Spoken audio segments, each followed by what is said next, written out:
difficult last season, a very uncertain summer, but there seems to be a different feel, look, vibe around Manchester United this pre-season. It's been very positive and energetic. It is, and we are in a project, and we winning 2 trophies, but we want to build on, and we need then the right energy, we need the right spirit and vibe and good ideas to make this happen. Is part of the reason there's been this positivity the fact that the new football leadership team and you and your coaching staff seem to be building this relationship together during pre-season? We've seen Sir Dave Brailsford, Dan Ashworth, Jason Wilcox at the training having conversations with you. There seems to be a very supportive relationship and an open working relationship. Yeah, it's true. We just started and it had to get really to come together, but we have a good start. We already have a good foundation, and we work very hard in togetherness, and that is a foundation to get the success. Can you give us an idea of the relationship? How have you guys been spending pre-season? Do you guys go for meals together? How do you discuss recruitment? Does it have to be penciled in meetings, or can you just speak openly? Yeah, that happens in different structures, sometimes informal, sometimes formal, sometimes we are on the way in meals, but always together, communicating very strongly with each other, that everyone knows where we are, so we create a vision about our club and about our team. It wasn't the best start to the relationship, but in order for a club to be successful, it needs to have a successful structure, but also very strong bonds. So how did you guys get from the point where the new leadership structure was looking at other managers, then they've decided to keep you on board, and now you're on tour together and building? Did you have to be quite upfront with them and say, listen, if this is to work, we have to be honest with each other, we have to communicate? Did you have to say all that to them in Ibiza? They know, and they know, they are so experienced in different clubs, in different sport arts, in business, and then they know when you are not together, you don't will achieve the success you want to. And we are highly ambitious, so we need to be unified. And in that unity, we have to fight together, because we have to be the example for our players and for the team we want to put out. This new leadership structure, what we've seen is a lot of changes from Manchester United in various approaches, and one of them is recruitment. It seems to be more aggressive, more proactive, but also more in keeping with the style of profile of player that can actually execute your vision on the pitch. So you have to be there aligned, and we want to be proactive, and we want to attract players who can execute our game model. And so, from profiling, we used to get the right players, and that's a daily process, and it's a continued process as well. It's in the window, but also during windows. But that has to grow. You've spoken about profiles there. One of the things you mention a lot is balance between the squad on the left and the right. Are you still keen on a left-sided defender? We have left-sided defenders with Luke Shaw and with Licia Martinez. Do you have enough? We're always looking for having squad depth, cover all the positions, as possible a double, because we know we go in the season, it's a survival of the fittest. But it needs to be the right player, and also finance, FFP, all such things we have to take into mind, because otherwise we can't bring a good squad on the pitch. One of the things that could affect recruitment is injuries. Lenny Yoro out for at least 3 months. Would that alter your thinking in any way? No, we have a clear plan, we know what to do. Injuries are part of the process. You can't avoid it, because top football, you go to the edge, and it will happen. And then you need a squad who can cover this.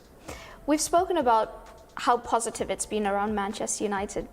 33 minutes into the opening game, there's 2 injuries. How do you, as a manager, keep the message that, okay, those are 2 setbacks, but we're not going to let that lead the agenda. We have to keep moving forward, keep being optimistic. It is a blow, a double blow to the start of the season plans, but how do you make sure that the message is still positive? Because we know what we are doing, in what direction we are moving, and so we know exactly the leadership, the coaching staff, the players, where we want to go. And yeah, setbacks is also part from the process, but we have to be ready to deal with the setbacks, and we need a plan underneath who can cover these setbacks. In this restructure that's happened, you've changed a lot in your coaching staff. What have you noticed from the introductions of René and Ruud particularly? So first of all, I'm very grateful for the people who left us, and they were all different. Was it hard to, especially No. with Van der Gaag, to let him go, because you guys have worked together for so long? Very, very grateful what he did for us, but he wants to go another way. He wants to be head coach, similar as with Steve McLaren, and which is good. But also, I think for our process is good. And to go into next level, we need again new ideas, new energy, new dynamics, and it will help us to energize the team and to bring the team to a next level. I've been watching some of those attacking drills, and there seems to be a big focus on making sure that there's repetitive movements and motions so that the players, without even thinking, will be able to execute on the pitch. Is that one of the aims for the season, to just drill them so much that it just becomes automatic, especially in the offensive patterns? Sure, and we are building our foundation, and actually we are not even into detail. It's just a foundation, and yeah, football is a very complicated sport, especially on the top, and we are building now the head moments, and in the detail of attacking, which is so important, is because scoring goals. Yeah, we need a lot of work to do, but we are already building a foundation. Some of the attacking play that we saw against Real Betis was really good. Were you happy with that, the combinations, and especially with Ahmad's performance? I think the team did very well. We trying to build the structures, but I will not say it is already perfect. And when the resistance will be higher, then the intensity is getting higher, and we have to do it quicker and building better relationships on the pitch to get the connections right.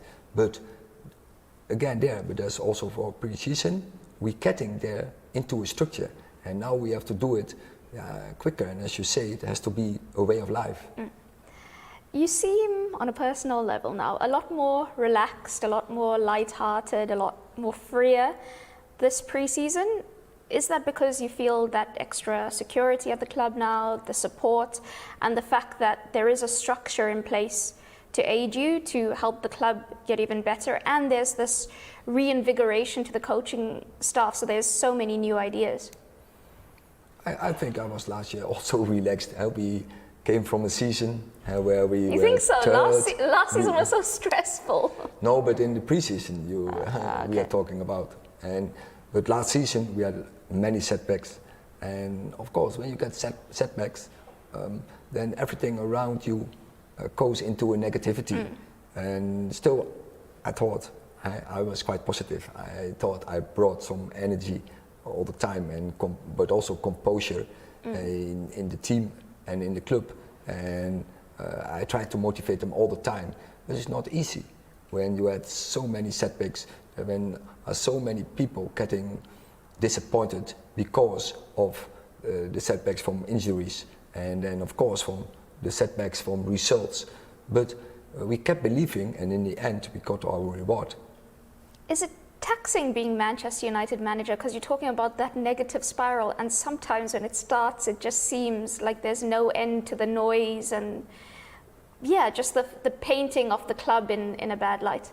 Well, you need some resilience, but I'm used to it, because I had already some experiences in Ajax.